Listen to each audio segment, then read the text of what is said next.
So while it's nice to listen to built-in events, and you'll often do that, oftentimes you'll also need your own events.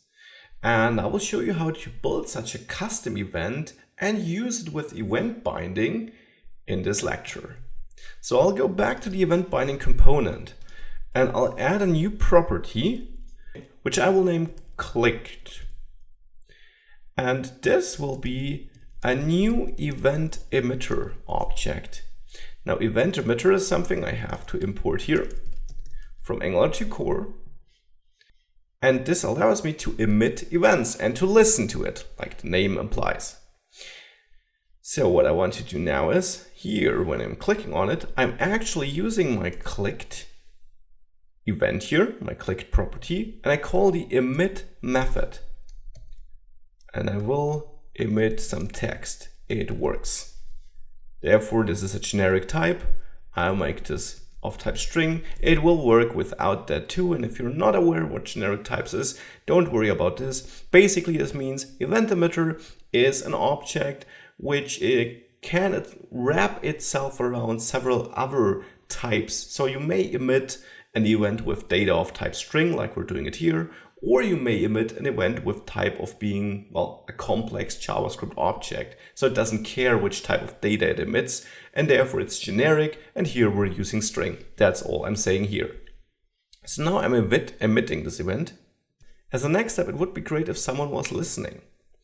I'll make this listenable outside of this component here. I could listen to it inside of this component right now, but to make it available outside, I'll add the output metadata or decorator here. I also have to import this here, output. With this is now listenable outside of this component. So I will go to my data binding component HTML file, and I'll also add something to this selector here, to this tag, like I before did with the result property binding here. I'll do the same here for the event, and I name this clicked, because this is the property name I used in the, well, class here.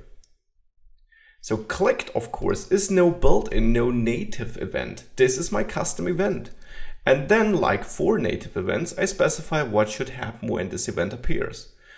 When I want to execute this, I will execute the onClicked method, and I want to pass the data I'm emitting here. Remember, I'm emitting a string.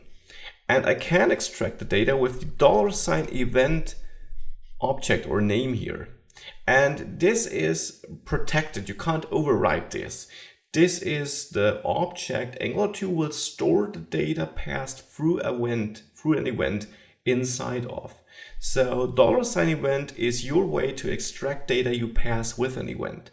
So I'll execute onClicked and I pass this event data. So in the data binding component, I'll therefore add this onClicked method.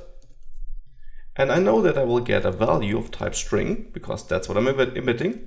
And I can then simply output this in an alert. So if I save this, let this page reload, click me, you see the it works text. And this is how you can set up your own custom events and listen to them in a parent component to that.